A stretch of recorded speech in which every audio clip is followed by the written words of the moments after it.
তার পণ্য কি দামে বিক্রয় করবে এটা তার সম্পূর্ণ নিজস্ব ব্যাপার। অন্যদিকে উনি মূল ঘটনা এড়িয়ে উক্ত দিনে সম্পূর্ণ ভিডিও ফুটেজ প্রকাশ না করে খণ্ডিত ভিডিও চিত্র প্রকাশ করে বিশাল সেন্টারের একজন স্বনামধন্য ব্যবসায়ী জনাব মাইকেল সাহেবকে ইন্ডিকেট করে নানা প্রকারের কিছু অপপ্রচার করে যাচ্ছেন।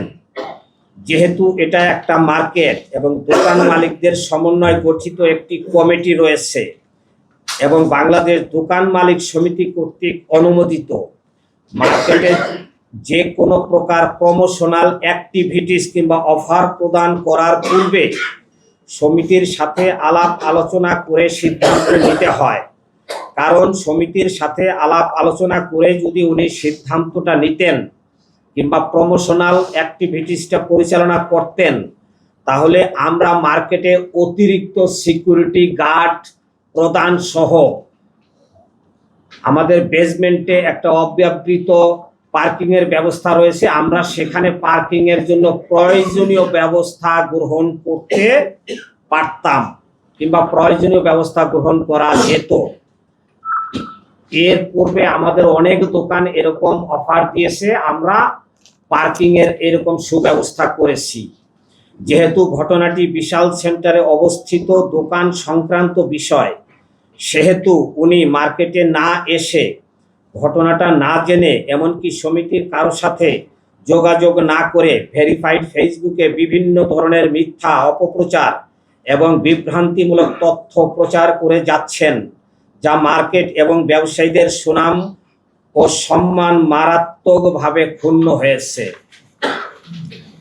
বিশেষভাবে উল্লেখ্য যে সমিতি থেকে কিংবা মার্কেট থেকে ওনার দোকান বন্ধ করা হয়নি এবং তালাও লাগানো হয়নি।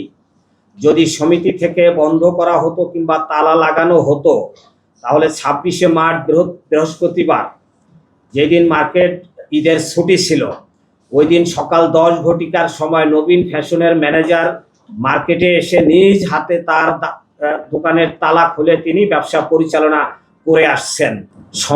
সামান্য একটা ঘটনা, ভেরি সিম্পল একটা ঘটনা, উনি মার্কেটে আসলেই তাৎক্ষণিকভাবে এটা শেষ হয়ে যেত।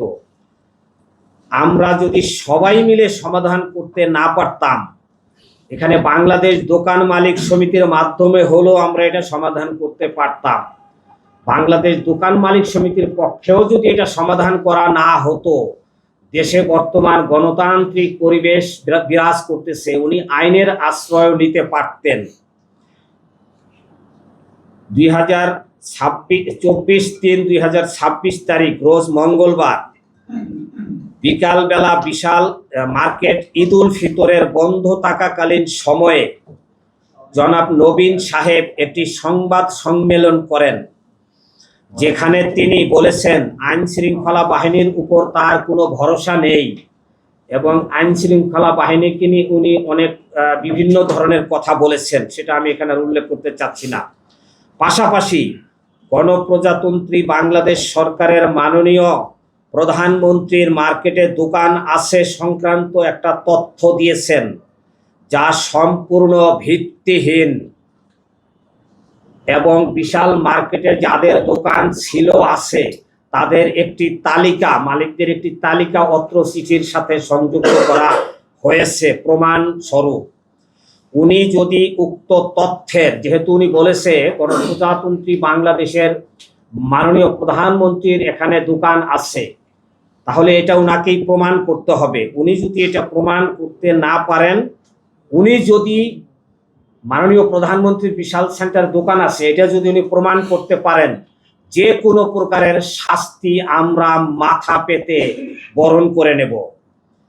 আর যদি উনি মাননীয় প্রধানমন্ত্রীর মার্কেটে দোকান আছে সংক্রান্ত সঠিক তথ্য প্রদান করতে না পারেন, তার দায়ভার কিংবা তার বিচার কিংবা সম্মানহানি কি হতে পারে সেটা আপনারা জাতির বিবেক, আপনারা সাংবাদিক ভাইয়েরা বোনেরা এবং এখানে যারা সুধীজন রয়েছেন, আপনারা জাতির বিবেক এবং বিশেষ করে সাংবাদিক ভাইয়েরা আপনারা হলেন জাতির দর্পণ, আপনাদের উপর আমি ছেড়ে দিলাম। ধন্যবাদ।